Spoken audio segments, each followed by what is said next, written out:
बेटा हमारा स्टार्टिंग क्या है? कल हमने जो होमवर्क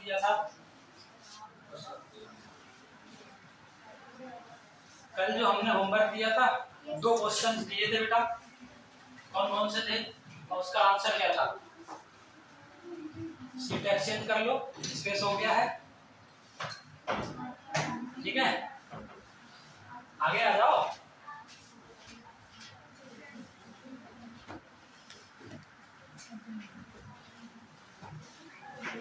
बताओ बेटा कौन सा था हमारा सवाल?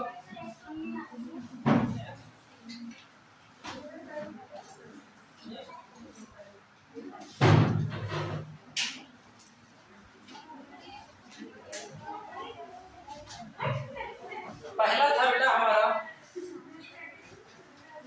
if x and y are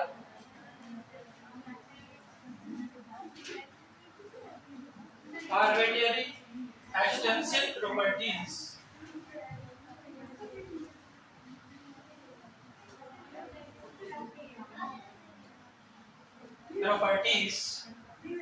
then इसी के आगे था आपका,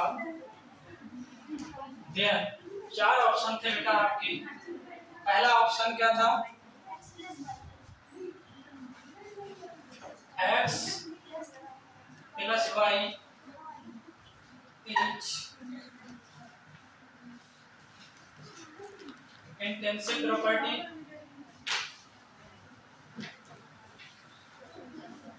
सेकेंड आपका x upon y is intensive property, x minus y is extensive properties, और x multiply y is extensive properties।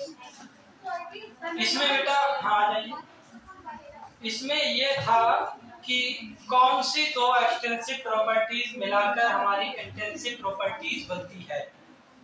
ठीक, यही तो था, कल आए थे। तो ये हमने बताया था आपको कि अगर एक्सटेंसिव अपान एक्सटेंसिव तो हमारी इंटेंसिव प्रॉपर्टीज हो जाएगी। तो इसमें हमारा ऑप्शन आ रहा है आपका सेकंड वाला, x अपान y, क्योंकि हमने बोला है कि x एवं y आर एक्सटेंसिव प्रॉपर्टीज हैं, तो इनसे कौन सी इंटेंसिव प्रॉपर्टीज बन जाएगी। ठीक है, दूसरा क्वेश्चन हमारा कौन सा था?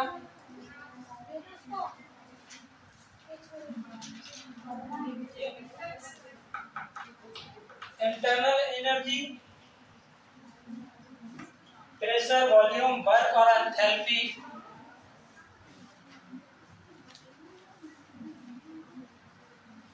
Internal energy, pressure, volume,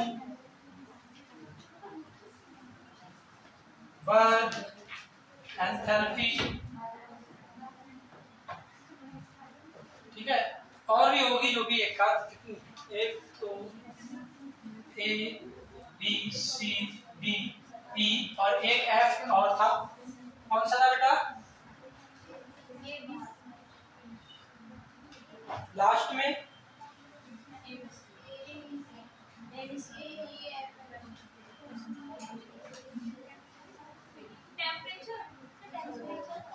pressure, volume, work, internal energy, enthalpy हो गया। देखा ये टेम्परेचर है, चलो मान दिया आपका टेम्परेचर। तो इसमें आपका क्या पूछा था? स्टेट फंक्शन पूछा था, जबकि हमें पता है कि हमारा पाथ फंक्शन जो होते हैं वो केवल आपका हीट और वर्क होते हैं। ठीक है, तो यहाँ पर आपका वर्क दिया हुआ है, इसे छोड़कर बाकी जितने हैं सब आपके स्टेट फंक्शंस में आ जाएंगे। ठीक है, तो जो आपका आंसर होगा ए बी सी डी और एफ, अगर हमने वर्ग डी पर लिखा है तो यहाँ पर डी वाला नहीं होगा। ए बी सी ई और एफ, ठीक है। वर्ग की पोजीशन जिस नंबर पे है वो वाला आप छोड़ देंगे, बाकी का आप कर सकते हैं, ठीक। ये थे, ठीक है। आपके जो क्वेश्चन में वर्ग की पोजीशन ई नंबर पे है, अभी अपने देखा था, ठीक है, तो वो छोड़ देंगे। चलो इसके बाद में बेटा नेक्स्ट वाला करते हैं, रिवर्सिबल और इरिवर्सिबल। हमारा चैप्टर वही चल रहा है, केमिकल थर्मोडायनामिक्स।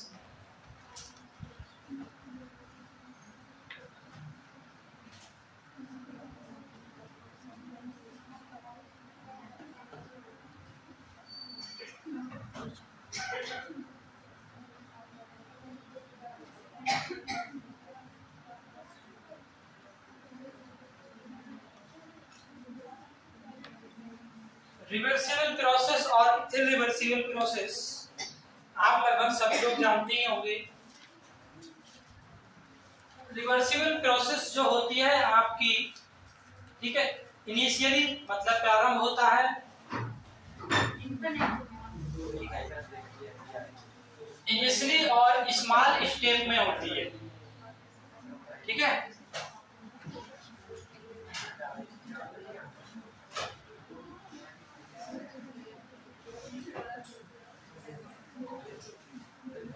इनिशियली भी होती है, मतलब प्रारंभ हो जाएगा, प्रारंभ होने के बाद में ये स्मॉल स्टेप में होगी, ठीक है। ये कैसे होगी आपकी, सडन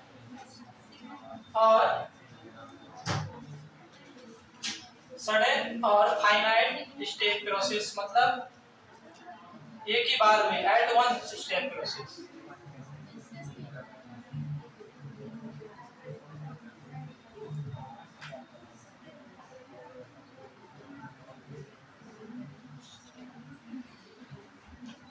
ये रिएक्शन हमारी स्लो होती है और ये हमारी फास्ट होती हैं। इसको अगर समझने के लिए आप इस तरीके से समझ सकते हैं, यहां से अगर हम जाएंगे यहां तक, ए पॉइंट से बी पॉइंट तक, ठीक है, ये आपका ए से बी तक जाने में हमारा रिवर्सिबल प्रोसेस मतलब स्मॉल स्टेप में जा रहे हैं, ठीक। जब हम बी से अगर हम जाएंगे तो एकदम सी आ गया, सी से एकदम, ये आपका इरिवर्सिबल हो गया। ये आपकी जो प्रोसेस हुई यहाँ पर रिवर्सिबल, ए से बी तक जाने में, और ये आपका इरिवर्सिबल, मतलब एक बार में सडन अचानक बी से सी और सी से ए, और इसमें छोटे छोटे स्टेप से बढ़कर जा रहे हैं, ठीक है। तीसरा इसका पॉइंट आएगा कि जो रिवर्सिबल प्रोसेस होती है ऑलवेज इक्विलिब्रियम में होती है,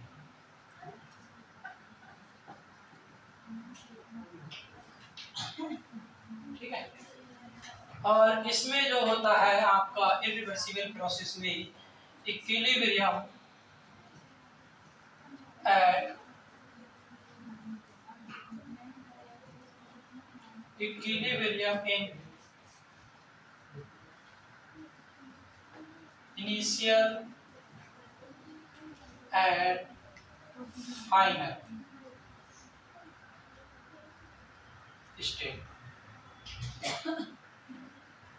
ये प्रोसेस जो होती है ऑलवेज इक्विलिब्रियम में, मतलब छोटे छोटे उसमें बराबर रहेगा इसका आने का जाने का, ठीक है। और इरिवर्सिबल में हम केवल प्रारंभिक बिंदु लेंगे और अंत करेंगे, ठीक है।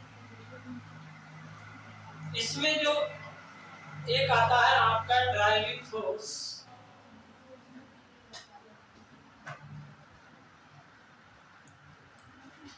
तो ग्रेटर देन एक लगा देते हैं अपोजिशन फोर्स, अपोजिंग फोर्स। और इसमें जो ड्राइविंग फोर्स आपका आएगा more greater than opposing force.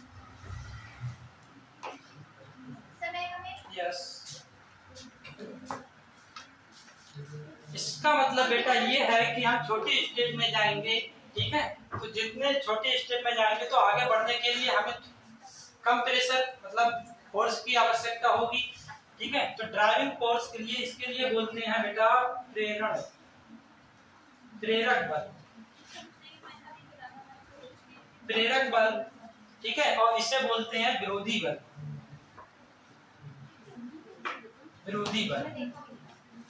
मतलब विरोधी बल क्या है कि आगे बढ़ेंगे, जैसे कि हम रेत पे चलते हैं या बर्फ पे चलते हैं तो हम अपने पैरों के घर्षण बल लगाते हैं, ठीक है, विरोधी बल।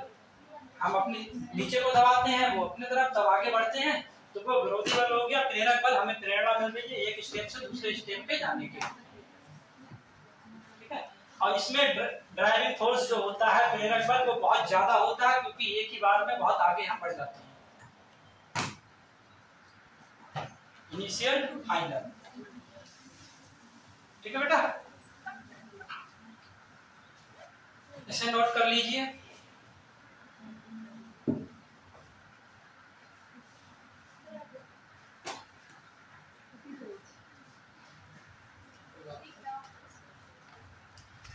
जी बेटा बताएं, समझ में नहीं आ रहा क्या लिखा हुआ?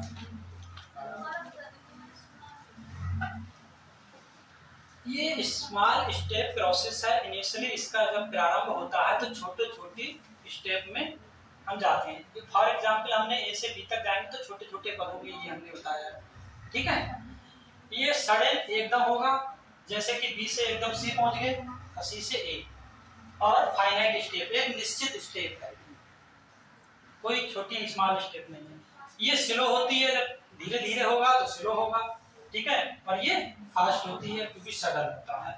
ऑलवेज इक्विलिब्रियम में रहता है, क्योंकि अब आप यहीं से देख सकते हैं यहाँ से यहाँ की दूरी फिर ऐसे करके, तो इस तरीके से इसके जितने भी स्टेप होते हैं लगभग बराबर होते हैं, ठीक है। और इसमें क्या है कि इनिशियल और फाइनल स्टेप को इंक्लूड किया जाता है, ठीक। इसमें ड्राइविंग फोर्स मतलब प्रेरक बल, जो हम जैसे कि चलने के लिए या किसी के लिए यहाँ से यहाँ तक के लिए प्रेरक बल, प्रेरणा मिली, यहाँ से यहाँ तक गए, फिर यहाँ से यहाँ तक आने के लिए, तो जब यहाँ से यहाँ तक आएंगे तो थोड़ा सा हमारा अपोजिंग फोर्स लगेगा, ठीक है। तो विरोधी बल जो होता है वो थोड़ा सा बड़ा होता है, ज्यादा बड़ा नहीं होता है। लेकिन इसमें क्या होता है, एकदम देखो बी से सी तक पहुंच गए और सी से ए तक पहुंच गए तो मोर ग्रेटर देन अपोजिंग फोर्स होगी, ठीक है।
हो गया?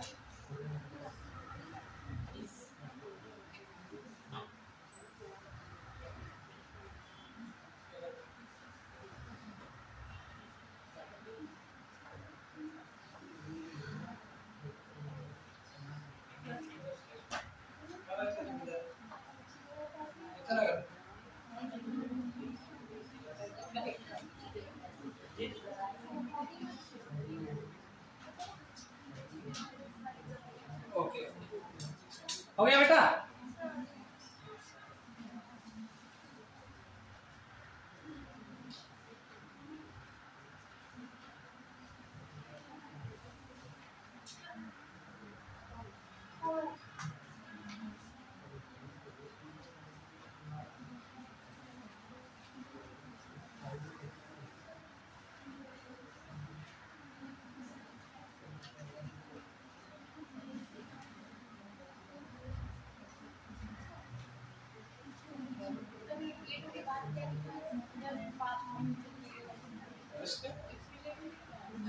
फास्ट के नीचे at equilibrium in initial and final state.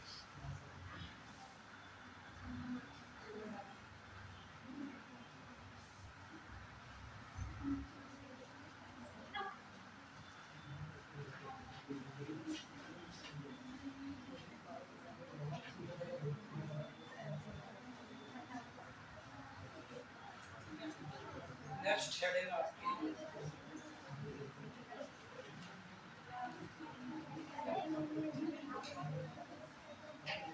हो गया है।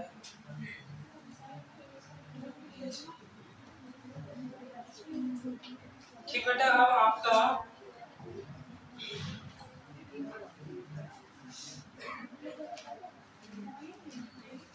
the properties of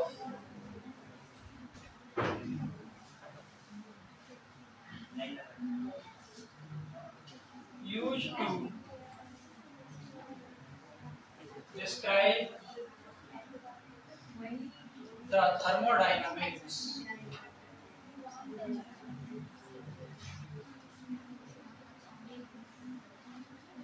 system are. कौन कौन सी प्रॉपर्टीज हैं जो थर्मोडायनामिक सिस्टम को एक्सप्लेन करती हैं, मतलब डिस्क्राइब करती हैं, बताएं।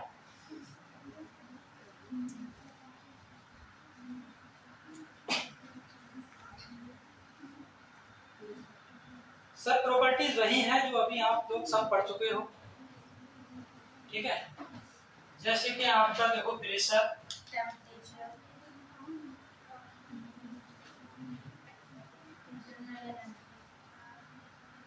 Temperature,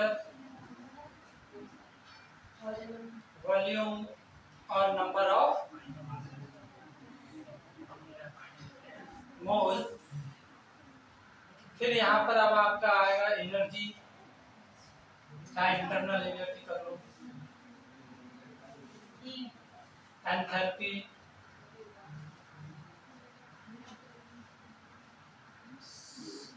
entropy. आपका जो हीट है और वर्क है वो इसमें आ जाएगा इंटरनल एनर्जी में, ठीक है। और यहाँ पर आपका आ गया गिव्स फ्री एनर्जी।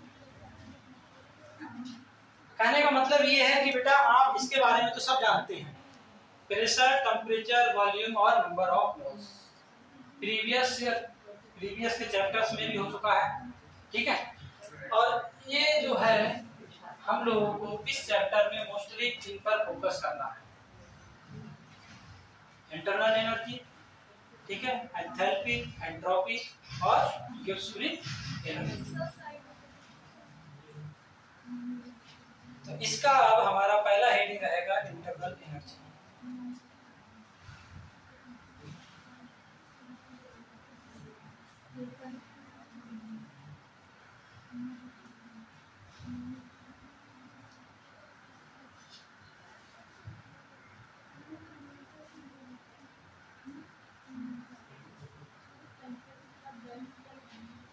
वॉल्यूम आयतन लिख लो,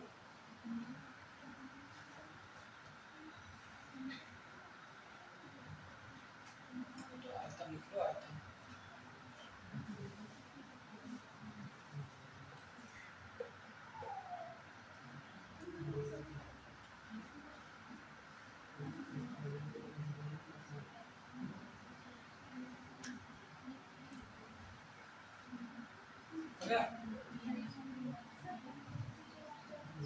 एंथैल्पी, एंट्रोपी, ENTR, ठीक है।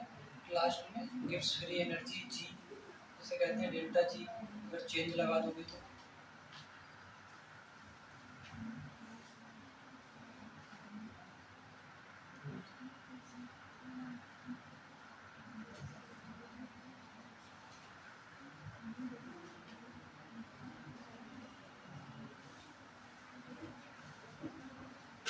हो गया बेटा।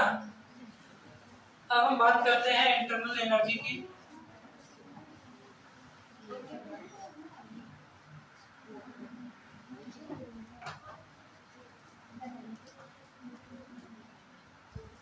इंटरनल एनर्जी क्या होती है बेटा, बताओ।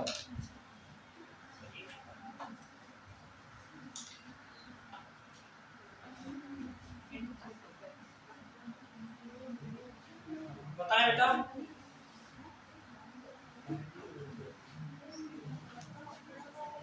इंटरनल एनर्जी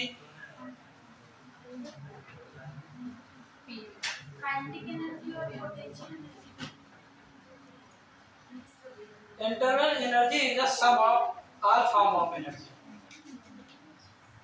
इंटरनल एनर्जी जो होती है वो सभी प्रकार की एनर्जी का योग होता है। जैसे कि ऐसे समझो कि आपकी बॉडी में, ठीक है, आपके हार्ट की एनर्जी अलग है, लंग्स की एनर्जी अलग है, ठीक है, आइस की एनर्जी अलग है, मतलब सभी की एनर्जी जिसको आप डिटरमाइन नहीं कर सकते हो। हम लोग अगर यहाँ पर डिटरमाइन करेंगे तो इंटरनल एनर्जी को डिटरमाइन नहीं कर सकते किसी भी प्रकार से। किसी भी सिस्टम की इंटरनल एनर्जी को डिफाइन नहीं कर सकते आप। डिटरमाइन मतलब कैलकुलेट, क्योंकि उसके अंदर बहुत सारी एनर्जीज मिक्स होती हैं और सबका एक साथ कैलकुलेशन करना संभव नहीं है। लेकिन हाँ, यहाँ पर हम क्या करेंगे, इंटरनल एनर्जी चेंज को डिटरमाइन कर सकते हैं, क्योंकि किसी भी चीज का चेंज जो होता है तो उसमें प्लस या माइनस होता है, तो इसलिए चेंज को हम कैलकुलेट कर सकते हैं, बट वैसे इंटरनल एनर्जी को हम नहीं कर सकते। तो इंटरनल एनर्जी बेटा हमारी क्या है, the sum of all form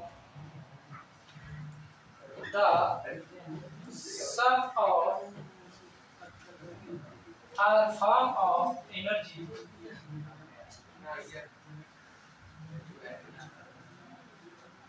all form of energy stored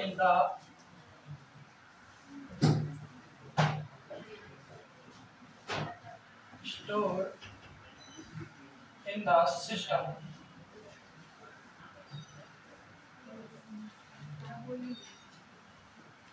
is called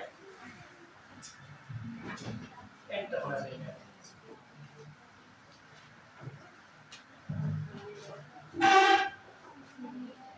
internal energy जो भी है हमारी, कि जितने भी फॉर्म की एनर्जीज हैं जो सिस्टम में स्टोर होती हैं, वह हमारी इंटरनल एनर्जी है। जैसे इसे देखो बेटा, इसका सिंबल U या E, ठीक है।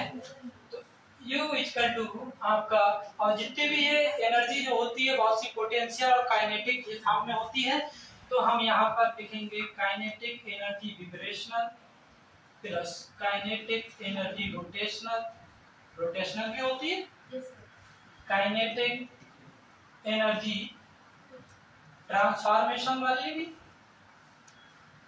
और कौन सी एनर्जी होती है बताओ बेटा, पोटेंशियल एनर्जी, और आपकी बॉन्ड एनर्जी भी होती है।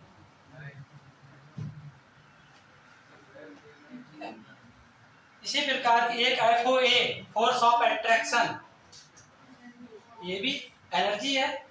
तो ऑल टाइप्स ऑफ एनर्जी का जो सम है, मतलब योग है, ठीक है, वो आपका इंटरनल एनर्जी है।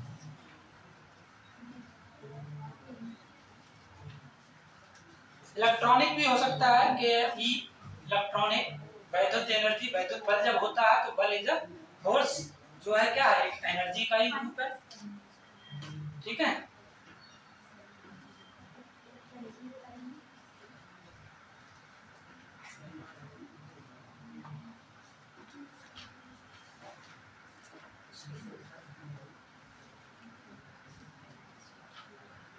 इंटरनल एनर्जी हमारी किस प्रकार की प्रॉपर्टीज है बेटा, बताओ। इंटरनल एनर्जी हमारी किस प्रकार की प्रॉपर्टीज है? It is an extensive property।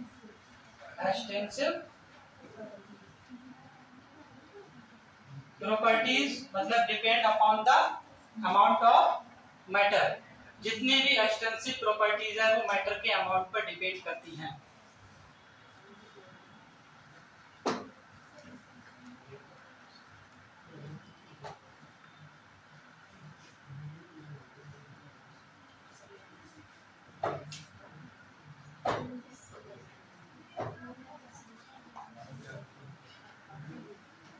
And second,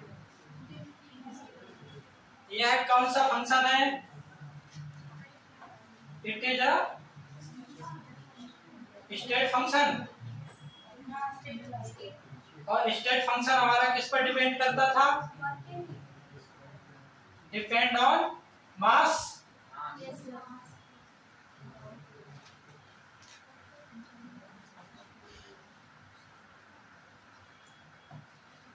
internal energy हमारी एक्सटेंसिव प्रॉपर्टीज है जो आपके अमाउंट ऑफ मैटर पर डिपेंड करती है, और यह स्टेट फंक्शंस है जो मास पर निर्भर करता है।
हो गया बेटा? अब इसका अगला पॉइंट जो बनता है, जो हमने बोला था कि इंटरनल एनर्जी को किसी भी मेथड से हम डिटरमाइन नहीं कर सकते।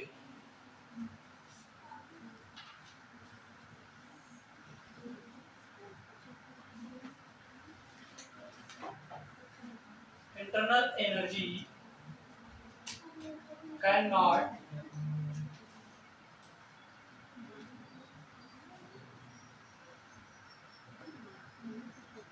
डिटरमाइन एनी मेथड, किसी भी प्रकार के मेथड से डिटरमाइन नहीं कर सकते, बट इट्स चेंज, इसके परिवर्तन को, ठीक है, बट इट्स चेंज, इसके परिवर्तन को डिटरमाइन कर सकते हैं इन द केमिकल और फिजिकल चेंजेस के बेस पर। But the change in the value of, but the change of the value of internal energy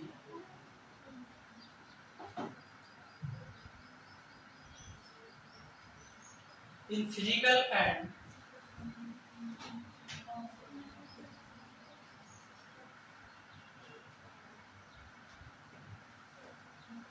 chemical process are determined.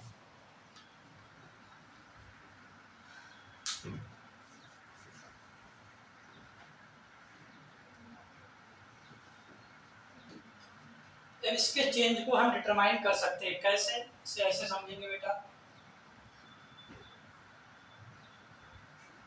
If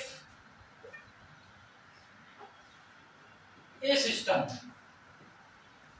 ठीक है, या द सिस्टम इंटरनल एनर्जी, इस तरीके से लिख लो, internal energy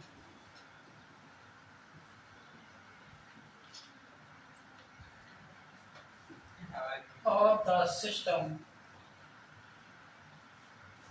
of A is UA, ठीक है, एक ए सिस्टम है हमारा, एक तंत्र, उसकी इंटरनल एनर्जी UA है। फिर इसी प्रकार internal energy of the system B is UV, ठीक है। The change of internal energy क्या होगा बेटा? The change of internal energy delta you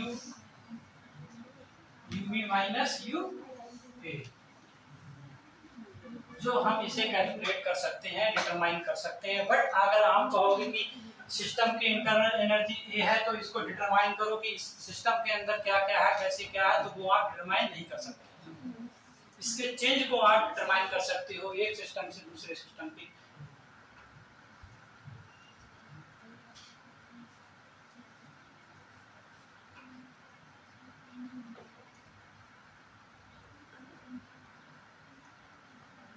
इसी को ही आप फाइनल और इनिशियल भी कह सकते हैं, और केमिकल फॉर्म में, रिएक्शन के फॉर्म में प्रोडक्ट और रिएक्टेंट भी कह सकते हैं।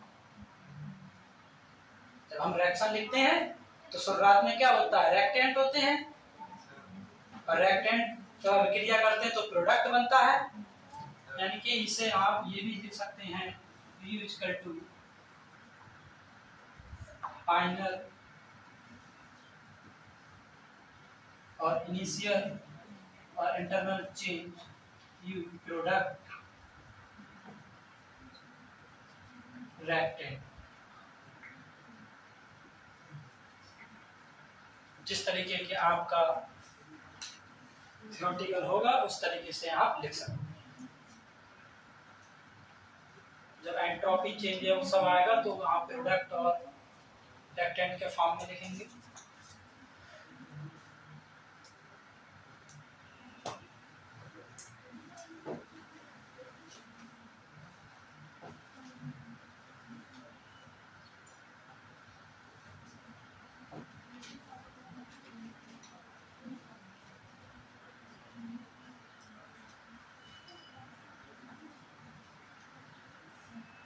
अगर नंबर ऑफ मोल्स रिएक्टेंट के ज्यादा हैं और प्रोडक्ट के कम हैं तो रिएक्टेंट माइनस प्रोडक्ट कर देंगे। ठीक है, यहाँ पर वैल्यू के ऊपर डिपेंड करेगा किसकी कितनी है।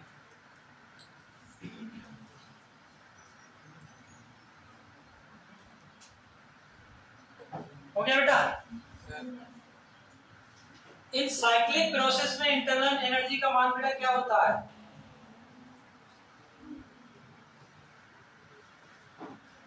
इन cyclic process the internal energy is always zero. Internal energy के आपके ये सारे पॉइंट्स हैं।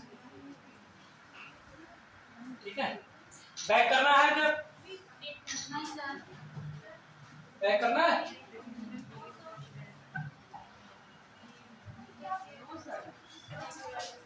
पीछे बैक करिए।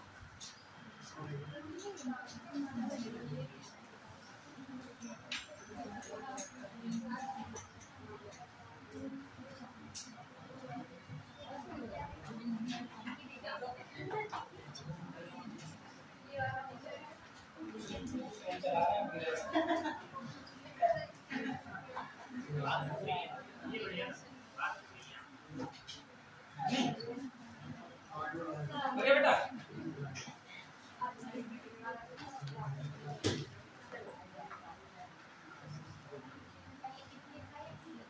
if internal energy of the system is यदि सिस्टम की इंटरनल एनर्जी, ये सिस्टम है उसकी इंटरनल एनर्जी क्या होगी, ये होगी। अब बी सिस्टम लेंगे तो बी होगी, सी लेंगे तो सी होगी। ठीक है,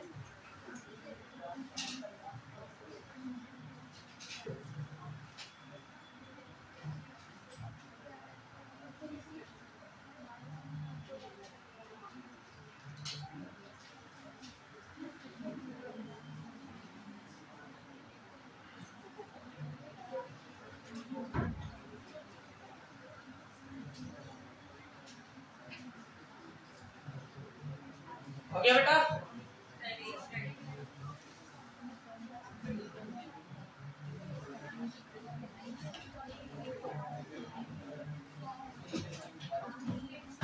इसके बाद में आपका रहेगा mode of transferation of energy of system and surrounding.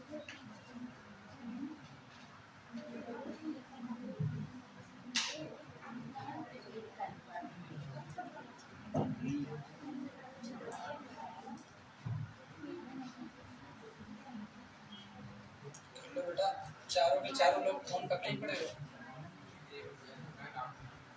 काम करते बाकी तीनों ज़्यादा ही चाहिए ना। फोन बेटा साइड में रख दो। हो गया बेटा। अब बात करते हैं बेटा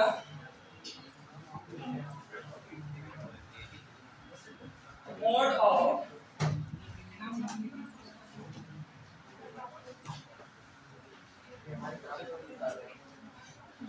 transference of energy of system and surrounding.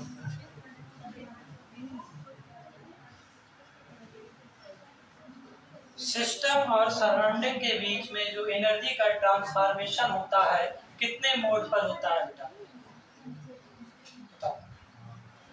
Between system and surrounding के बीच है तो ऑफ की जगह यहाँ बिटवीन कर लो, शॉर्ट में लिख दिया, स्पेस कम है। ठीक है, हमारा सिस्टम और सराउंडिंग के बीच में बाउंड्री की हेल्प से जो एनर्जी का ट्रांसफॉर्मेशन होता था सिस्टम के अंदर वो कितने मोड से होता है?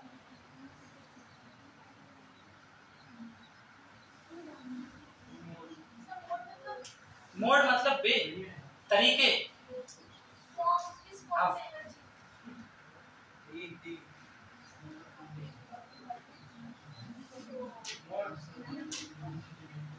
वे कह दो आप, फॉर्म कह दो या टाइप कह दो, सब इक्वल है। ठीक है, या काइंड कह दो।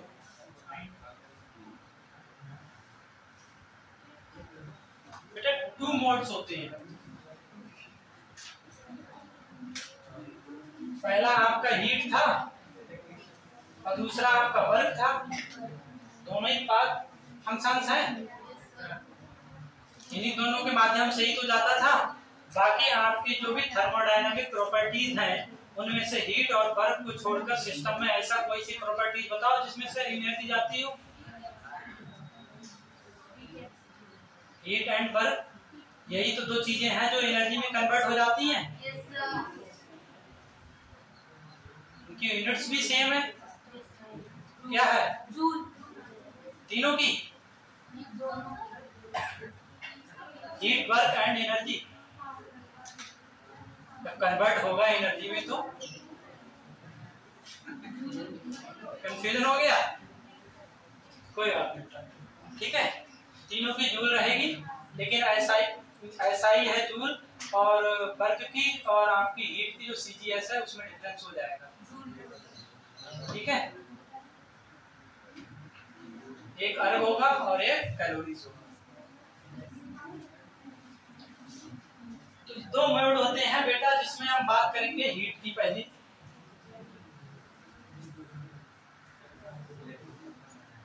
कि हीट क्या है, बताओ बेटा। कौन सा फंक्शन है हीट? पाथ फंक्शंस है। पहले नंबर पे आप देख सकते हो पाथ फंक्शन। हीट कैसा फंक्शन है? Path function. ठीक है, आप इसे देख सकते हैं। इसका सिंबल क्या है बेटा? Small Q. जितने भी स्टेट फंक्शंस होते हैं बेटा उनको कैपिटल में लिखते हैं और पाथ फंक्शंस को हमेशा स्मॉल में लिखते हैं। इसलिए u equal to q plus w जो आता है वो स्मॉल में आता है। बहुत सी जगह हम अपने समझने के लिए कैपिटल में लिख देते हैं, लेकिन दैट इज द रॉन्ग है। तीसरा इसका आप बताएं, हीट की यूनिट जूल। एसआई में आपका जूल हो गया और सीजीएस में कैलोरीज हो गया और एक कैलोरीज बराबर 4.18 जूल हो गया। ठीक है,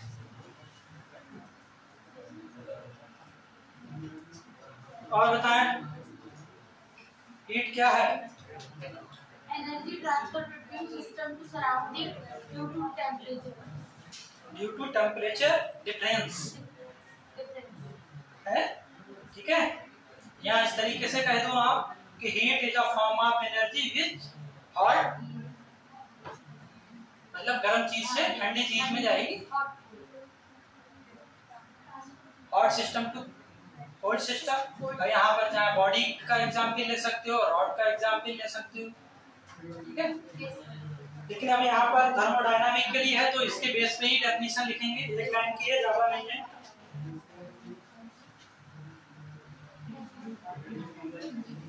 energy is exchange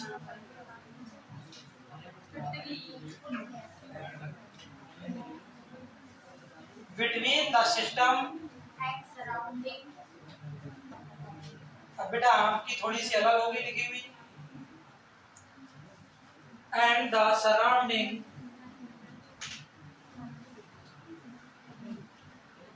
due to temperature difference C and E is called heat।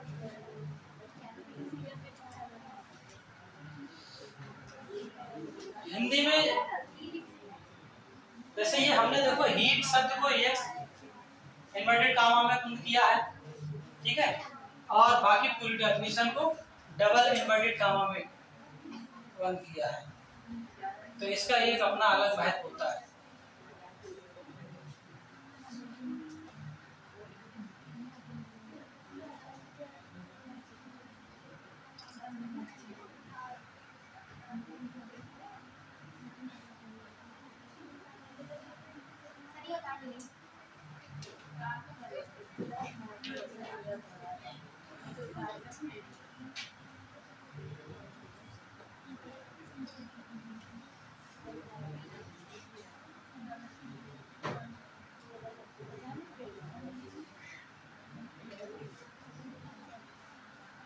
अब यहाँ से बेटा एक चीज हमारे लिए पता चलती है कि energy is exchange between the system and surrounding due to temperature difference. तो इसका मतलब क्या होता है कि हमारा जो ऊष्मा है या हीट है वो टेम्परेचर की क्या है, प्रोपोर्शनल है, ठीक है। तो यहाँ पर हम ऐसे लिख सकते हैं Q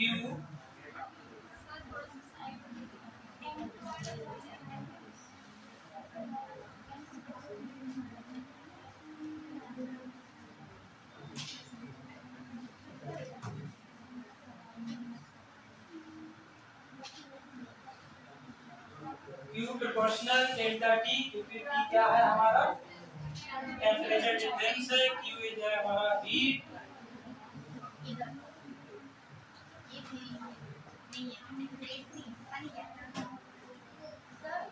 यस 100 वाला पैसा नहीं है बेटा, अरे सर ये 1.18 राइट में 1.8 ये है 4.18 J मतलब जूल, ये जे है जूल, सर इसमें 185 डिग्री है। जूल को जैसे डिनोट करते हैं इसलिए जे लिख दिया था। इधर से दिख नहीं रहा क्या? दिख तो रहा है क्या?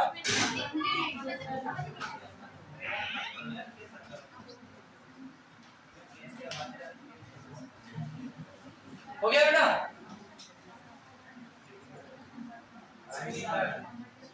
अब इसी के आगे अगर हम यहाँ पर हमने अभी देखो बेटा ये लिखा था Q proportional delta T, Q C into delta T। C क्या है हमारा? C एक कोफिशिएंट है जिसे हम क्या कहेंगे, हीट कैपेसिटी, ठीक है। तो C equal to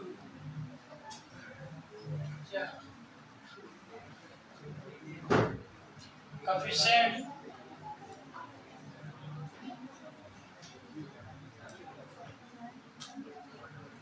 which is called heat capacity।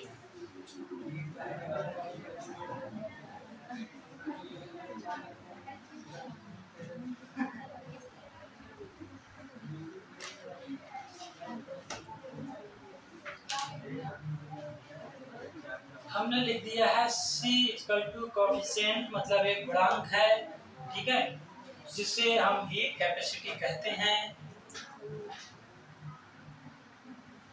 देखो C एक गुणांक है जिसे हीट कैपेसिटी, ऊष्मा धारिता कहते हैं।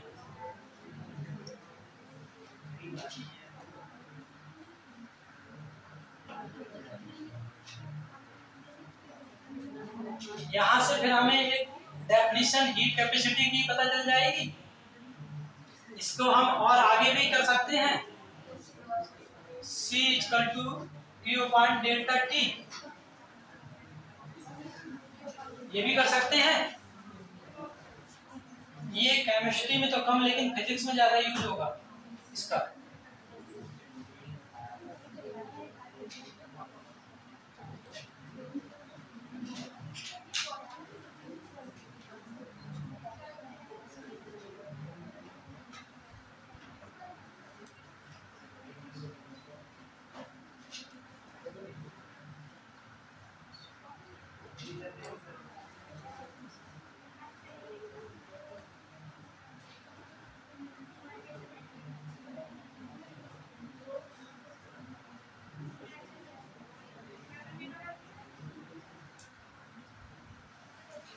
हो गया?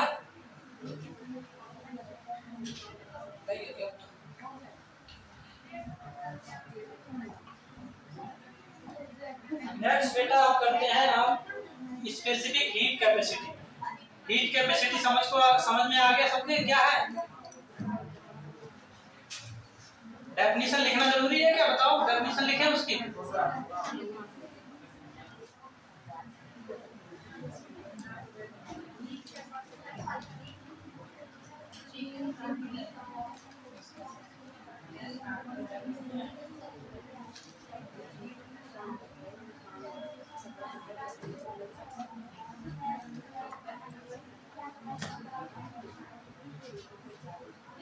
स्पेसिफिक हीट कैपेसिटी, विशिष्ट ऊष्मा धारिता, इसे किससे डिनोट करते हैं बेटा?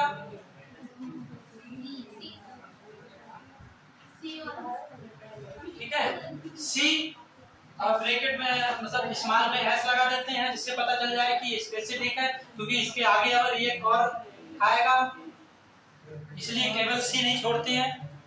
ये क्या है कि the amount of heat which raise of 1 gram of mole of 1 degree Celsius या 1 केल्विन।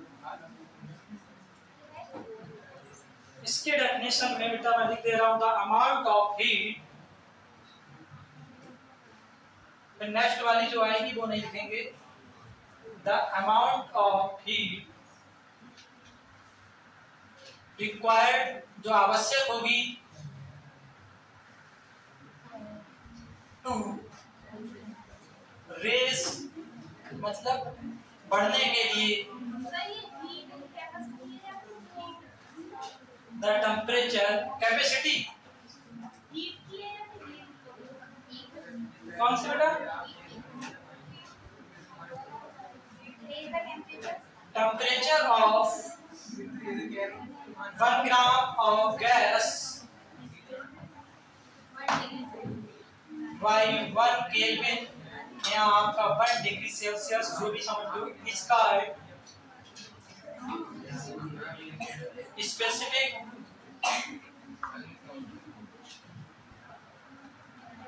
हीट कैपेसिटी ये रहता है। कहने का मतलब ये है बेटा, आपका स्पेसिफिक हीट कैपेसिटी यानी कि CS अपॉन Q, अब 1 ग्राम है तो M और डेल्टा T। वैसे हमारा हीट कैपेसिटी का फार्मूला बेटा यही तो था, Q upon delta T। Temperature में को बढ़ाने के लिए हमने 1 ग्राम गैस का, ठीक है, मात्रा ले ली, तो जिससे हमने M को अपॉन टेम्परेचर के इक्वल रख दिया है। तो ये हमारा फार्मूला जो बना है स्पेसिफिक हीट कैपेसिटी का। इसमें M क्या है? M क्या है बेटा इसमें?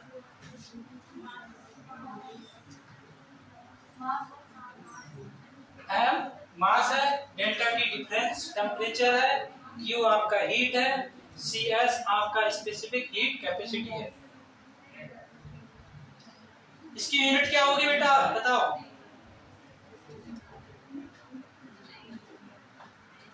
इसकी यूनिट क्या होगी?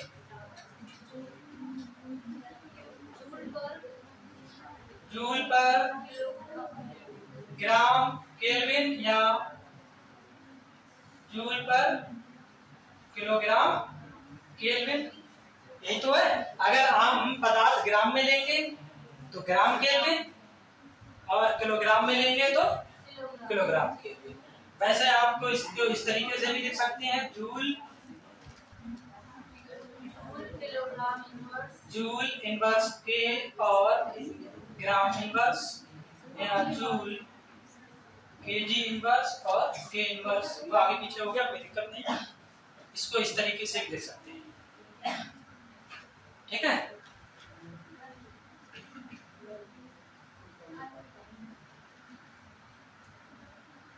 और जब सीजीएस में लिखेंगे तो जूल की जगह कैलोरीज ऐड कर देंगे, बाकी वही रहेगा।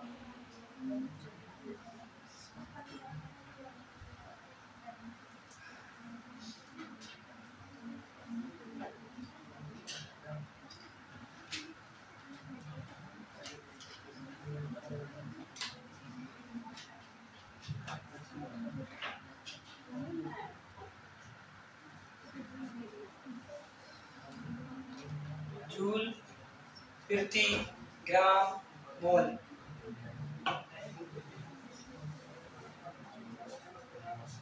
स्लैश का मतलब प्रति होता है, हाँ तो बस वही है। ग्राम को जीएम लिख दिया, बहुत सी जगह केवल जी होगा, ठीक है। केल्विन को के से, केजी किलोग्राम।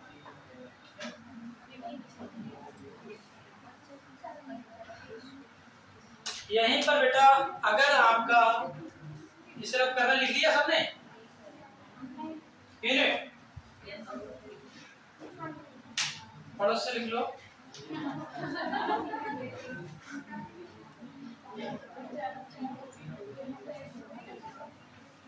एक आइसोथर्मल प्रोसेस,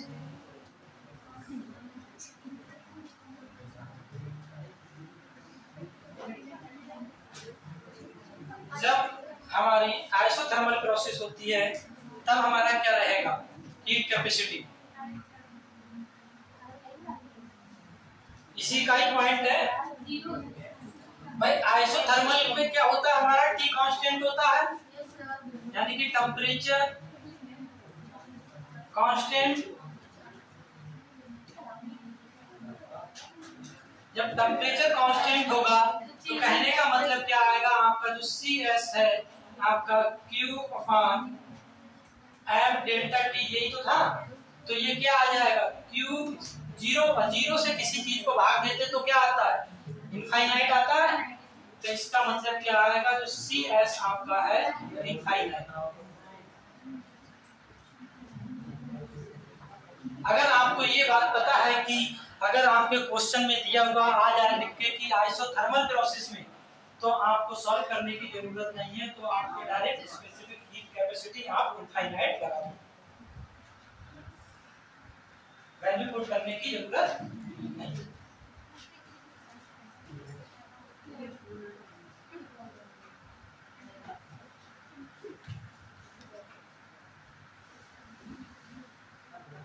क्योंकि आइसोथर्मल प्रोसेस में टेम्परेचर जीरो होगा। जब टेम्परेचर जीरो होगा तो जीरो से किसी की भी मल्टीप्लाई करोगे वो जीरो आएगा, और जीरो से हम भाग करते हैं तो अनंत आता है। हो गया? एडियाबेटिक प्रोसेस में क्या आएगा बेटा?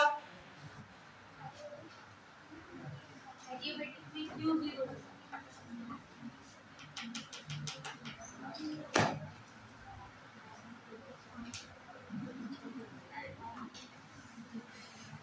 अगर हमारा एडियाबेटिक प्रोसेस है जिसमें हमारा Q जीरो रहता है तो हमारा CS क्या रहेगा?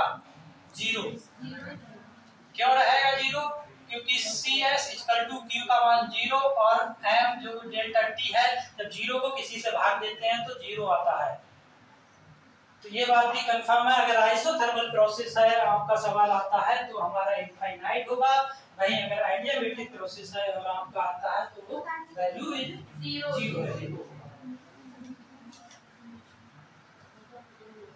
ठीक है बेटा।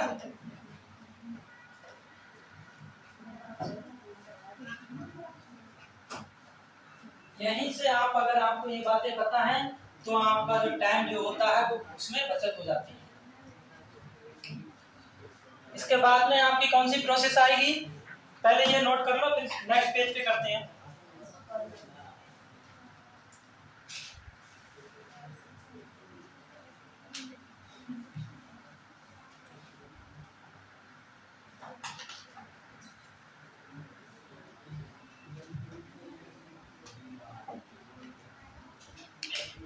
आइसोबारिक बची है, आइसो चोरिक जिसे बोलते हैं कोरिक है। हो गया बेटा।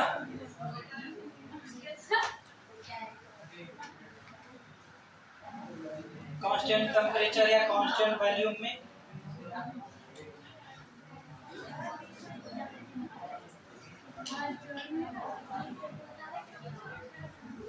प्रोसेस अब हमारी होगी isobaric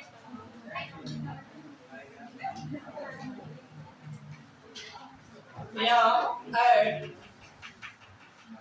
constant pressure. P equal to 0 रहेगा इसमें, क्योंकि हमारा स्पेसिफिक हीट कैपेसिटी में प्रेशर का कोई इफेक्ट नहीं पड़ रहा है, तो हम सीधे क्या लिखेंगे, Cp equal to QP upon M delta T, या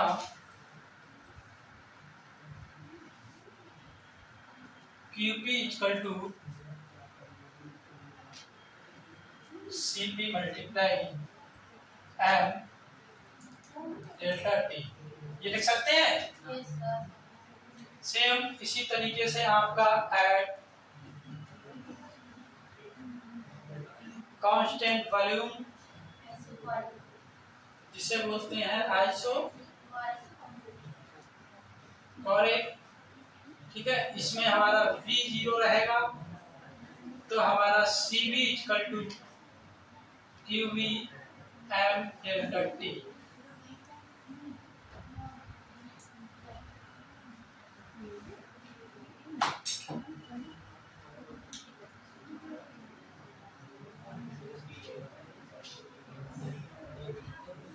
अब यहीं पर अगर देखो बेटा,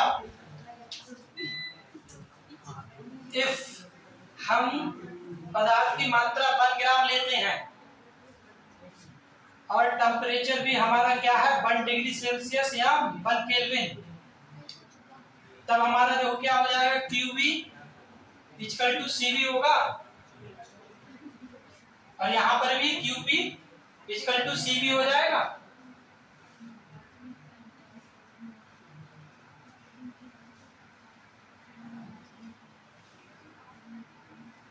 या CV इसमें अगर पुट करेंगे तब भी आपका CV इक्वल टू QV, बात बराबर है, जैसे चाहे वैसे लिख लो।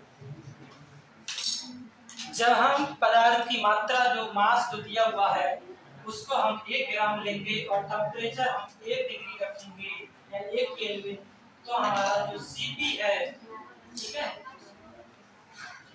Specific heat capacity at constant volume या प्रेशर, वो आपके हीट के इक्वल हो जाएगा। इसी के बेस पे ही तो आप एक रिलेशन निकालेंगे, Cp minus Cv equal to R।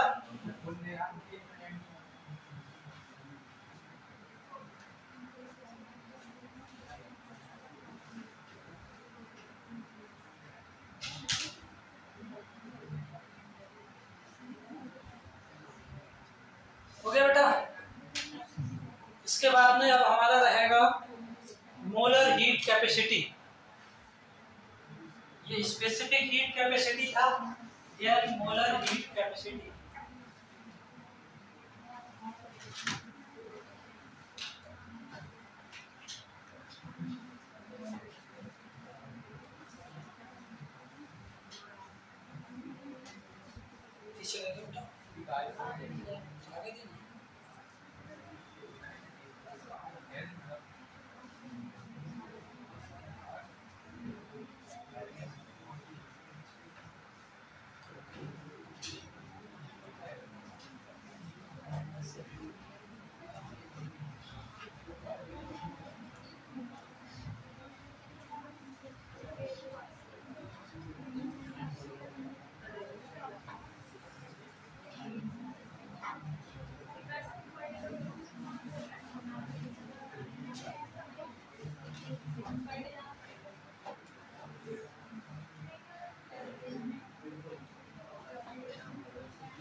एक बात बताएं सभी लोग, आपने हीट कैपेसिटी पढ़ लिया और स्पेसिफिक हीट कैपेसिटी पढ़ लिया, ये दोनों किस प्रकार की प्रॉपर्टीज हैं?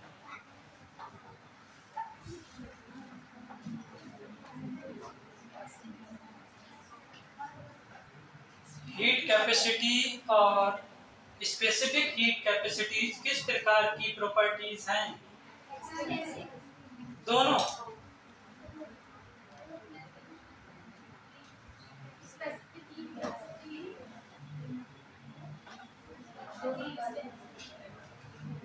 आपने हीट कैपेसिटी पढ़ा जिसमें क्या था, C=Q था। इसमें किसी प्रकार का रेशियो है? किसी भी प्रकार का रेशियो है? रेशियो मतलब तो जानते हो, अनुपात। नहीं है ना? तो ये एक्सटेंसिव प्रॉपर्टीज होगी हीट कैपेसिटी। और स्पेसिफिक हीट कैपेसिटी देख लो, इसमें अनुपाती है, मास से डिवाइड करेंगे किसी भी चीज को, या एक्सटेंसिव से डिवाइड करेंगे तो वो क्या होगा, इंटेंसिव। इसलिए स्पेसिफिक हीट कैपेसिटी आपकी इंटेंसिव प्रॉपर्टीज है।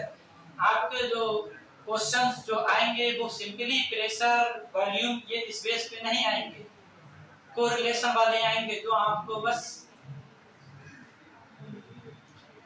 भुलाए, है नहीं, भटकाए। जैसे अभी भटक गए थे ना रास्ते से, इसीलिए तो स्टेट फंक्शन और पाथ फंक्शन रखा गया है। मार्ग में रहोगे तो पाथ पे रहोगे, और हट जाओगे तो स्टेट में आ जाओगे। ठीक है बेटा। इसके बाद में अब आता है आपका मूलर हीट कैपेसिटी।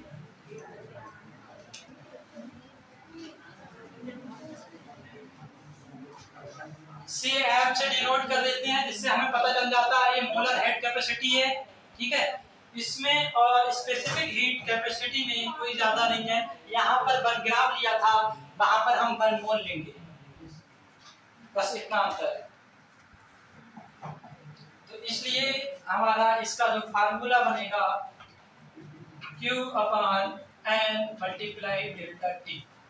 वहां पर M था बेटा, ठीक है, और N = नंबर ऑफ मोल्स।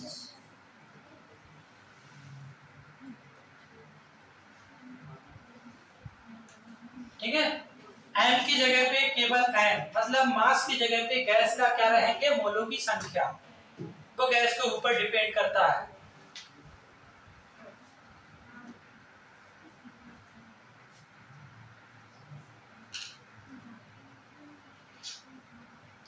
इसकी यूनिट क्या रहेगी? हमने क्या चेंज किया? हमने क्या चेंज किया? हमने ग्राम को चेंज किया, ग्राम की जगह पे क्या आया, मोल। तो बस मोल ही लिखना, बाकी सब वही रहेगा। के मतलब केल्विन है बेटा, ठीक है। यहाँ इसे इस तरीके से लिख लो, जूल, केल्विन इनवर्स और मोल इनवर्स।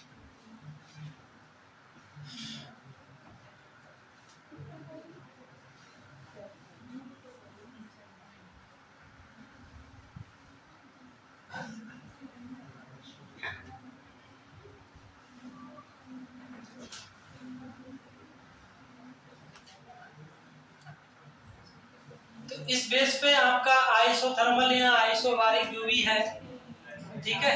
आइडियाबैटिक वही रहेगा जो उसका रहा था, इसमें सिर्फ थोड़ा सा चेंज आएगा। देखो आइसोथर्मल में इंडिफिनिटी रहेगा जो उसका था, और इसका रहेगा क्योंकि टेम्परेचर 0, तो टेम्परेचर जब 0 करेंगे तो 0 से किसी को डिवाइड करेंगे तो अनंत आएगा, ठीक है। यहाँ पर आप पहला पॉइंट डालेंगे एट कांस्टेंट प्रेशर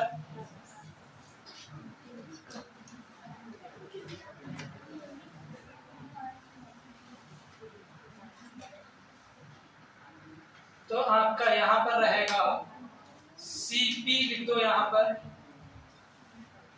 Mp। वैसे आपको हम बताएं कि जैसे Cp या Cm जो लिखा है जो heat capacity sorry specific heat capacity है उसको स्मॉल सी से व्यक्त करते हैं, और मोलर हीट कैपेसिटी है उसको कैपिटल सी से व्यक्त करते हैं। समझे? तो यहाँ पर बेटा हम थोड़ा सा बड़ा सी लिख दे रहे हैं, कोई दिक्कत? क्योंकि CMP करेंगे थोड़ा सा अलग लगेगा, ठीक है, इसलिए हमने आपको बता दिया है कैपिटल C डिनोट करेंगे आप मोलर हीट कैपेसिटी में। वैसे स्मॉल सी उस वाले में तो स्मॉल सी ऐसे करके बना सकते हो आप, जैसे समझ में आया कि आपको हमने बता दिया है। तो Cp equal to QP N multiply delta T, या इसको हम इस तरीके से भी लिख सकते हैं QP Cp N delta T। ये कांस्टेंट प्रेशर पे है, दूसरा आपका आएगा कांस्टेंट वॉल्यूम पे। तो Cv इक्वल टू QB और N डेल्टा T, यानी QB Cv multiply N delta T। Sir ये टाइम कांस्टेंट है या फिर एट कांस्टेंट? जी वो टाइम है या हम एट कांस्टेंट प्रेशर और ये कांस्टेंट वॉल्यूम, जब B आ गया तो वॉल्यूम, P आ गया नीचे तो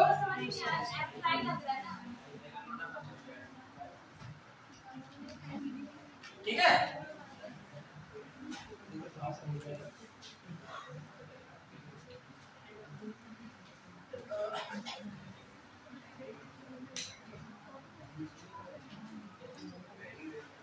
और ये यहाँ पर QP है, इसको हम एंथैल्पी परिवर्तन डेल्टा H के बराबर रखते हैं।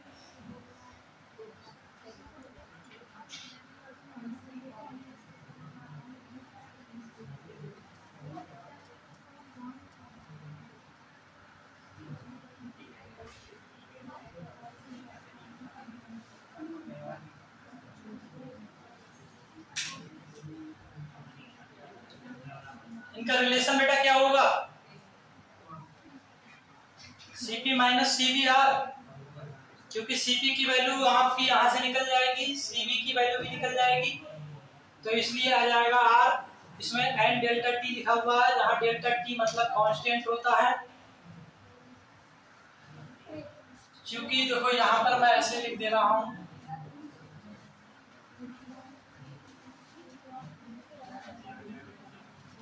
QP जो होता है आपका डेल्टा H के इक्वल होता है एंथैल्पी परिवर्तन में।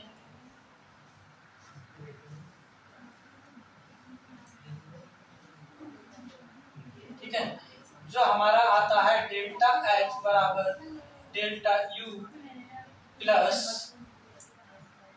P delta V। ठीक है, डेल्टा H हमारा क्या है? QP, और ये होता है हमारा QV plus PV delta PV है, जिसे अभी हम यहीं पे डेल्टा PV लिख दे रहे हैं। जो QP की वैल्यू हमारी ये आ गई, QV की वैल्यू ये है CP and delta T equal to CV and delta T, और प्लस में है PV की वैल्यू हमारी आदर्श गैस समीकरण PV इक्वल टू nRT से, जब भी हमारा क्या है और P हम, ठीक है, तो यहाँ पर डेल्टा T आ जाएगा। तो यहाँ से डेल्टा T हम यहाँ पर ये लिख सकते हैं आपका nR delta T, delta T से, और n डेल्टा T, तो हमारा देखो बेटा आ गया Cp माइनस CV बराबर, सॉरी यहाँ पर हमने यहाँ पर ये आएगा यही बेटा बराबर Cv प्लस R है। जब Cv इस साइड में जाएगा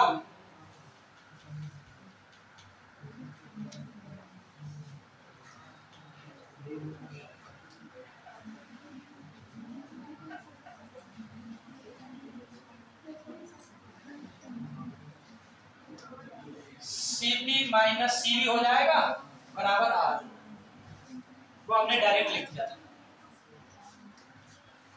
तो ये आपका रिलेशन हुआ। इसी के बाद में आपका एक आता है Cp बटे Cv बराबर गामा है, degree of freedom F, gamma अलग है, degree of freedom equal to F।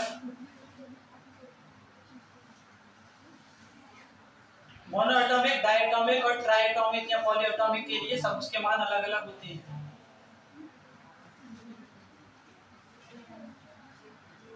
इसे नोट करो बेटा।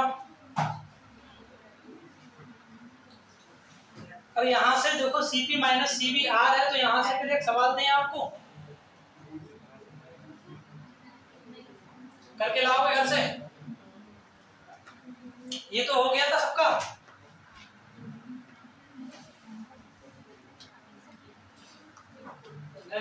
नेक्स्ट करें, ये हो गया सबका। क्वेश्चन आपका रहेगा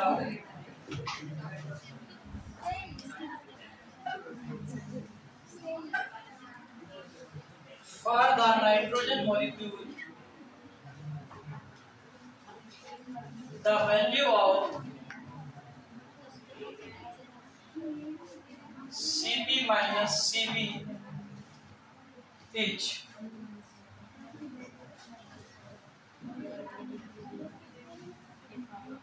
R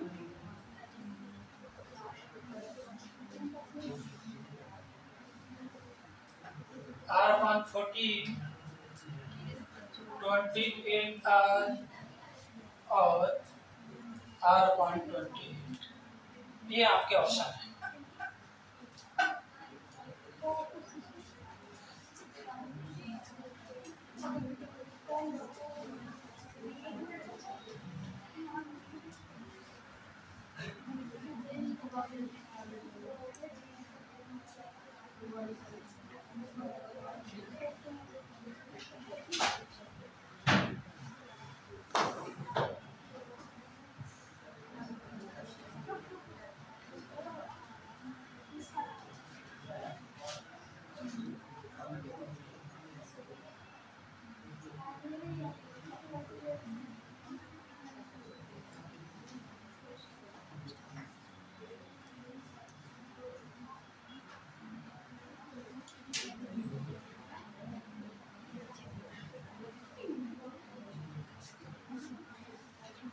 क्वेश्चन है, इसके बाद में आप कोई क्वेश्चन नहीं है, डायरेक्ट हम बता रहे हैं आपको। देखो Cp बटे Cv बराबर क्या होता है बेटा? गामा होता है। और गामा क्या किस प्रकार रिप्रेजेंट होता है? गैस एटॉमिसिटी, 1 एटॉमिक 2 एटॉमिक, इस तरीके से होता है। तो इसको हम इस तरीके से लिख सकते हैं Cp equal to gamma Cv, लिख सकते हैं बेटा। ये आपका डेरिवेशन को इंडिकेट करेगा और आपका जो रिलेशन है Cp minus Cv equal to R होता है। तो Cp की वैल्यू हम ये पुट करेंगे, गामा Cv माइनस Cv बराबर R। Cv दोनों में कॉमन है, तो Cv हम कॉमन लेंगे, तो gamma minus 1 equal to R। तो Cv बराबर क्या हो जाएगा बेटा? Cv इक्वल टू R बटे गामा माइनस 1 हो जाएगा। ठीक है। अब यहीं पे अगर हम Cp की वैल्यू पुट कर देंगे तो Cp की वैल्यू निकल आएगी।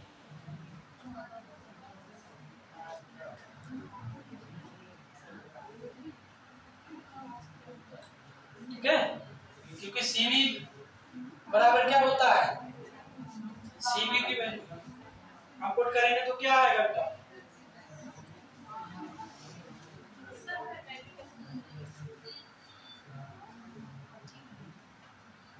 एक आपका होता है Cv इक्वल टू, इसी के आगे लिख दे रहे हैं यहाँ पर, Cv इक्वल टू F बटे 2R, जो डिग्री ऑफ फ्रीडम को रिप्रेजेंट करता है F। F equal to degree of freedom. फिर Cp equal to F plus 2/2R। ये वैल्यू जब यहाँ पर हम पुट करेंगे तब आएगा।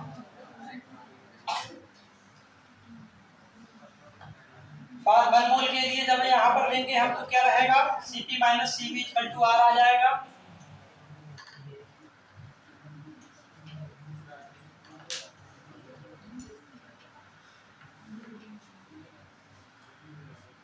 यहाँ पर अगर हम करते हैं फॉर 1 मोल जो हमारा Cp minus Cv equal to R है, ठीक है, तो n मोल के लिए क्या हो जाएगा, for n mole Cp minus Cv equal to n R हो जाएगा। एक आपका ये फार्मूला बनता है। स्पेसिफिक हीट कैपेसिटी के टर्म में अगर हम यहाँ लिखेंगे इसको in term of specific heat capacity Cm Cp minus Cv equal to R upon M, क्योंकि मास से डिवाइड करेंगे।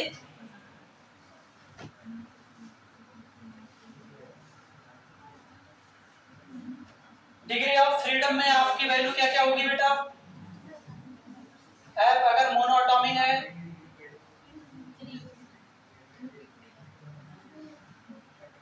3 और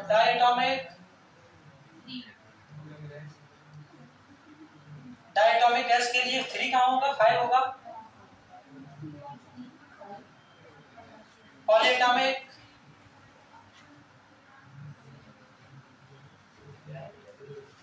7 या 6, जल्दी बताओ, है 6, गुड। और गामा की वैल्यू मोनोटॉमिक के लिए 1.66, डाई के लिए 1.40, पॉली या ड्राई, ठीक है 1.33। ये इनसे निकली है यहाँ से। Cp इक्वल टू Cv की वैल्यू जब निकालेंगे डायरेक्ट आप तो इस तरीके से निकालेंगे। तो इस बेस पे आपका अगर किसी गैस का आ जाए ऑर्डर निकालने को, अगर ऑर्डर निकालने को आएगा बेटा तो कौन सा ऑर्डर रहेगा, इन वैल्यू के बेस पे बताओ ज्यादा कौन सा है, गामा मोनो, तो ऑर्डर आपका रहेगा यही, ठीक है।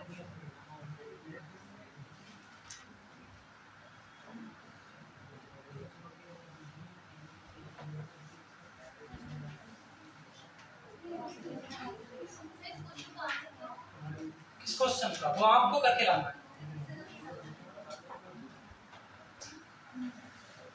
बाकी हम बताएंगे इधर।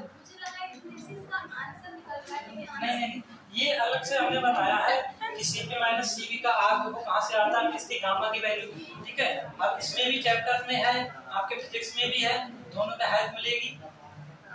लेकिन यहाँ पर हमें सिर्फ एक बात का ध्यान रखना है, यहाँ पर हमें चिन्ह का ध्यान रखना है। साइन कन्वेंशन ऑफ IUPAC पद्धति के अनुसार क्या है, फिजिक्स में आपको साइन की जरूरत नहीं पड़ेगी, तो चिन्ह होंगे माइनस के प्लस का जो होगा हमें केमिस्ट्री में जरूरत पड़ेगी, लेकिन फिजिक्स में जरूरत नहीं पड़ेगी। हो गया बेटा यहाँ तक? सवाल देख कर ये उतार लिया आप लोगों ने, अभी तो समय कम है बेटा, 5 मिनट 5 मिनट रुको बेटा, ठीक है करा है बेटा। इसके बाद में देखो बेटा हमारा आता है वर्ग। अब ये आप ही लोग बताओगे, ज्यादा नहीं है, हो जाएगा बहुत जल्दी। वर्ग क्या है हमारा, बताओ बेटा।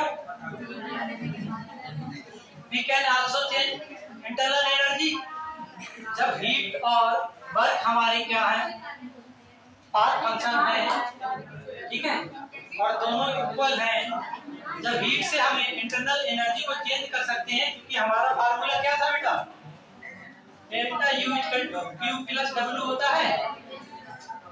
तो जब हम हीट से एनर्जी को चेंज कर सकते हैं तो वर्क से भी एनर्जी को चेंज कर सकते हैं। इसका यूनिट जब इसे किससे हम दर्शाएंगे बेटा, सिंबल W रहेगा। यूनिट क्या रहेगी, जूल, SI में है ये, और CGS में क्या होगी, कैलोरी क्यों होगी, अर्थ।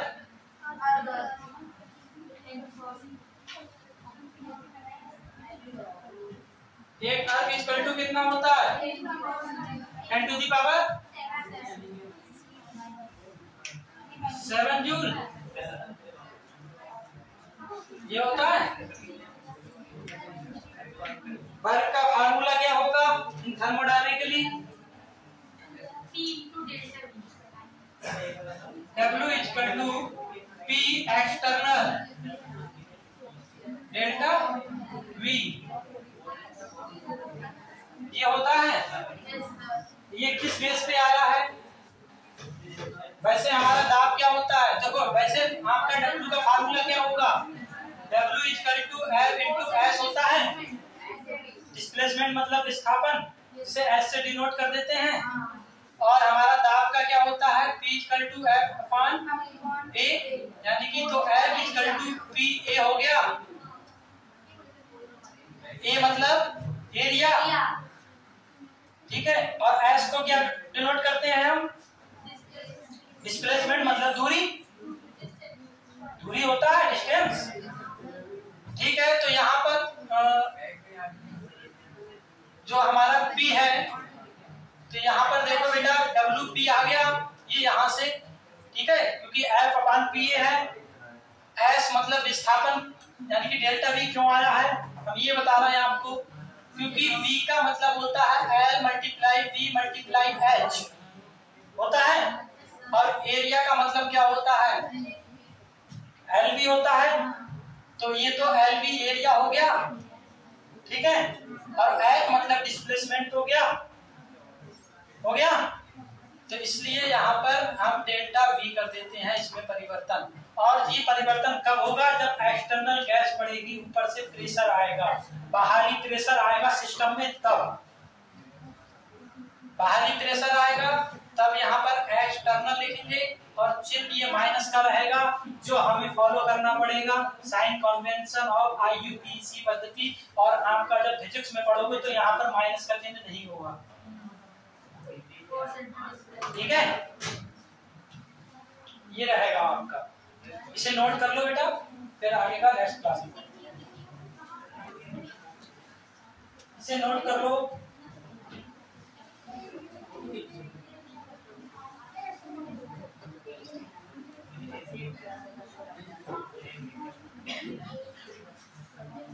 अब आपका जो बचा है केवल थर्मोडायनामिक्स, इसमें एंट्रोपी और एंथैल्पी ये बचे हैं, ठीक है, और थर्मोकेमिस्ट्री, इसमें आपका रिएक्शन होगा स्पॉन्टेनियस, ठीक है।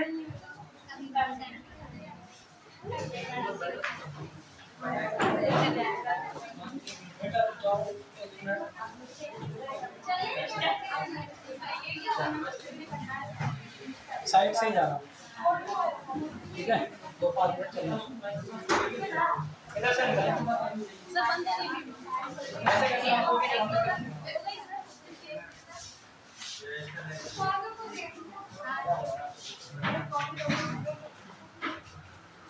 ठीक है बेटा,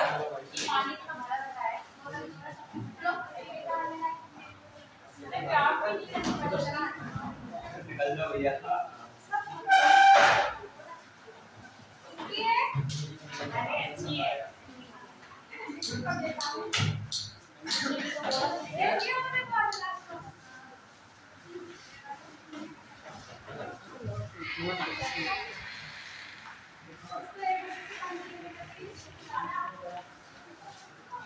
हो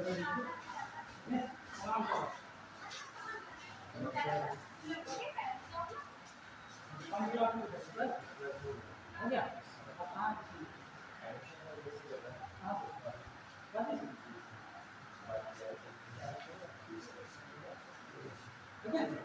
डालना आएगा ये है। अगर मान लो फर्स्ट टाइम में नहीं हो पाया, ठीक है, तो कम से कम एक आइडिया तो होगा कैसा आता है, कैसा नहीं आता है ना। बाकी इसकी जगह पे अगर जैसे बेसिक चल रहा है आपका, क्लियर बैक ना हो उस चक्कर में आपने कर लिया आगे पढ़ने के लिए, जैसे कि अच्छी हुआ है काम करते हैं इसमें आपको सीईटी की तरह अच्छी जगह का एडमिशन हो जाए, क्योंकि अच्छी जगह से पढ़ाई करने से अच्छा होता है। बाकी लोकल से तो आपको करते हैं नहीं बात गैप के चक्कर से पढ़ दिया, गैप के चक्कर में क्या बहुत सारा बाकी आपने देख लेना, ठीक है बेटा।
तुम पार कोई या पारी